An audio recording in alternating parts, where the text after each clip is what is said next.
Театарот го потврди долгогодишното пријателство меѓу Штип и Вараждин. Неделава општината ќе биде домаќин на правенецот на Вараждинскиот театар Стојан Матаволј. Утре имаме прекрасна една промоција на нашиот Либертас 3. Знаете, првиот беше црвен, па имавме бел, па сега имаме плав, символизирајќи го знамето на Република Хрватска. И во среда ќе имаме за целата јавност на град Штип во мултимедијалниот центар при економскиот факултет или поранешниот пионерски дом ќе имаме една прекрасна представа Комушење на мозокот со во избедба на нашиот гостин.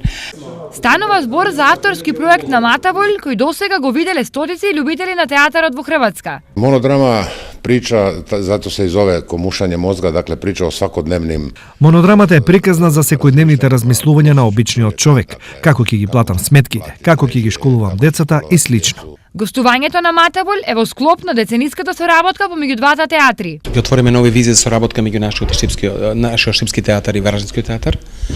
Од мене ќе добијат целата подршка, затоа што без култура нема држава, нема град. Културата е дел од нашето опстојување, а најголеми тумови биле всушност текстописци. Почетокот на монодрамата е во 20 часот, а влезот е бесплатен.